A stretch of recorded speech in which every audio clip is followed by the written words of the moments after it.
She's afraid you get her food.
Okay, thank y'all for being here. Thank you, all members, for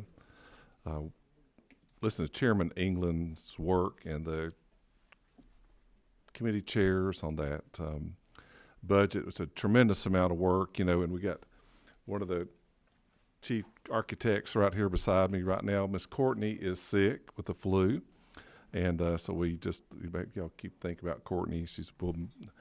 She's probably watching us, and we probably waved at Courtney. We're glad to see you, Courtney. Hope you get better, because she really takes care and wants to.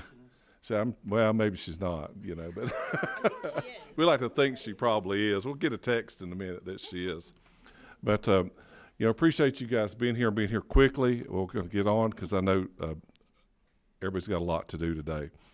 Just for the members and the audience, our academic achievement subcommittee is coming up next, and we sure need you to be there. There are 5 bills, especially one that's very important. They're all important to the members, I'm sure, but that one's very important.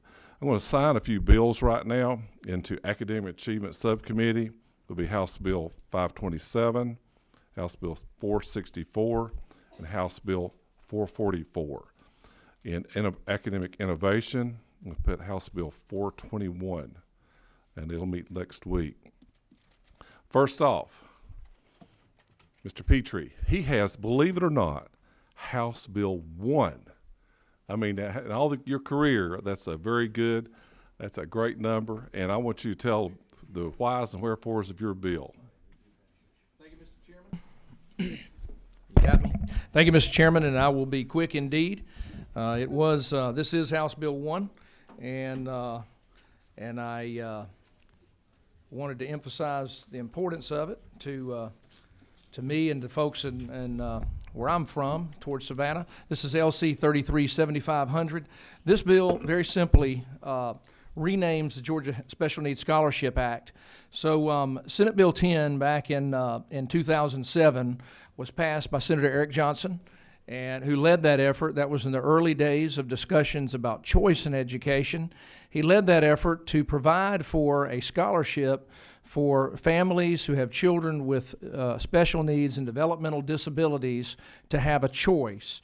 That choice includes going to schools that are within their system, schools that are public schools in their system, public schools outside of their system, and one of our 3 state schools for the blind or deaf, and also to private schools that are authorized to participate in the Georgia Special Needs Scholarship. Today, there are 4,664 students in that program, and families are very pleased with the fact that they have options in educating these children who have special needs. And so my goal was simply to rename this scholarship, which is currently the Georgia Special Needs Scholarship, to rename it the Senator Eric Johnson Scholarship. That is very simply what you will see this one-page bill accomplishes. Thank you, Mr. Chairman. Yes, I'm sir. glad to stand for any We questions. have a, whoop. Oh, just hit it. Okay, yes, ma'am. Go ahead, Ms. Doreen. Well, thank you for the bill. I think you kind of talked about who the gentleman, the former representative is. So what, you say he was kind of the catalyst behind getting this scholarship, and we definitely know this is a needed scholarship. Is there any particular reason why you're wanting to name it after him now? I don't know him, so I don't know if something happened to him. You just want to honor him. No, I'm just, no. Yeah, good question, Representative. And no, really, he has retired from political service. He was a senator who represented much of Savannah for many years, about 20-something years, and has now retired. And I just felt like it was the right thing to do. He's very dedicated to disabled populations, and I think this was one example of that. And I thought it would be a good gesture for me to do for him. So he is still living. He is indeed still living. Yes, ma'am. Thank you. I don't know if it's Well, like as bridge. of I don't know about today, but last I talked. I don't know if it's like bridges. I think you have to wait till they're deceased before we can name a bridge or road, but I think a bill, it doesn't really matter. 22, who is that? Out there. Chairman Belton. Yes, sir, Mr. Chairman. At the appropriate time, I'd like to make a motion. Any other committee member like to comment on this bill? Okay, glad to accept a motion. I'd like to make a motion to do pass her. Second is noted. All those in favor by aye. Aye. Any opposed, nay. Motion carries. Thank you, Mr. Chairman, and thank you, members of the committee. Thank you for honoring him for a lot of good work. Thank you. Okay, we're looking for Scott Holcomb.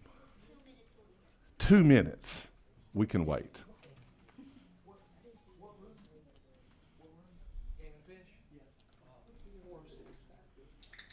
So,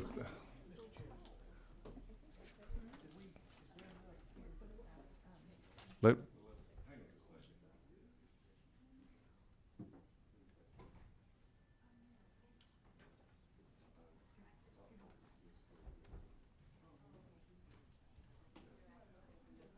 okay, yes, ma'am. Rick Williams is presenting a bill in another room, and the second signer, or I think the third, Scott Holcomb, is going to present his bill for him. And we're just going to wait on him just a minute. Do it just while we're talking for just a minute. Committee members, please respond to Miss Emily down there about the committee dinner. It's on March the 13th. I had it down as next Tuesday night, but she corrected me, and so did my wife, and I appreciate that. You know, just while we're talking, here's our good bill presenter. There are a lot of conflicts. I appreciate you being here. If you would go ahead we're going to let you start on with Rick Williams. Do you have a copy of the bill? Yeah, that folder. Yes, sir, right there. Do we need to give you a second? We Yes, can. Mr. But just Chairman. make sure you talk to, you do check in with our fine administrative assistant, Emily, and let her know, so she doesn't have to track you down and call you. Just also, there will be a meeting. We'll have a subcommittee meeting of innovation and a full committee meeting on Monday. And just put that on, and you'll be getting a notifying on that one also. Okay. Thank you, Mr. Chairman, and I deeply apologize for making the committee wait. I was just presenting a bill in Judiciary, and I'm presenting now on behalf of my seatmate and friend, Representative Williams. And this legislation is to provide for signage that will provide notice to students about a toll-free telephone number operated by the Division of Family and Child Services of the Department of Human Services about child abuse and neglect. This was brought to Representative Williams, and it is something that he is very, very passionate about, and it would require signs to be posted in schools so that way students know of this number that they can call, a toll-free number that they can call. And so just if they have a situation at home or otherwise that is an abuse situation, they know of a number that is a toll-free number that they can call and reach out to for support. My understanding is it passed out of subcommittee unanimously, and I'd be happy to answer any questions if there are any from the committee. I think Ms. Stovall has a question for you. Thank you, Representative, for bringing this bill, well, being one of the signers on the bill. If I remember correctly, I think we passed this bill last year. Did it get caught up in the Senate, or did it make it to the last leg of the House? But I remember him presenting this bill last year. Do you know?